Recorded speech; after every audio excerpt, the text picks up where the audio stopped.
This is Triggered. What you think? Let's ask our favorite celebrities what they think sa mga nakaka-trigger na issues. G! Hello mga ka-ATM! Hello, ATM! This is Boy Villar! Lexi Gonzalez and alam mo, nakakainis talaga eh. Bakit ka naiinis? Trigger ako, may tinanong sa akin kanina eh. Ano ba kasi yung tanong at bakit ka naman na-trigger? Friends Okay lang ba na eh. maging friends Nakakainis eh? talaga Ako eh. muna sasagot yan. Of course, it's okay.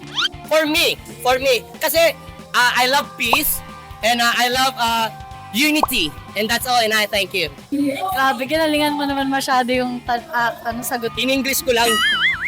Ako, hindi. Parang, pag pass na kasi yun eh. Move on na tayo, kahit friends. Alam mo yun, may naiiwan pa eh. Bitter ka pa, bitter ka pa. Hindi Ano ako ba? bitter. Ano ba? Okay. Parang kumbaga okay tayo, cool tayo, pero hindi tayo friends. Kumbaga meron ng wall. Oo. Ah. Friends eh. Kumbaga sa 100%, ilang percent lang ibibigay mo kay ex? Oh, 50 lang. 50. Okay, not bad. Thank you, ATM! ATM! Kayo, na-trigger rin ba kayo doon? Anong nakaka-trigger sa'yo? Join our kwentuhan on Triggered. New episode drops every Friday 7pm on ATM YouTube channel, Apple Podcast, Spotify, and ATM official Facebook page. Mapapanood din every Sunday sa Kapuso Stream at 3:15pm.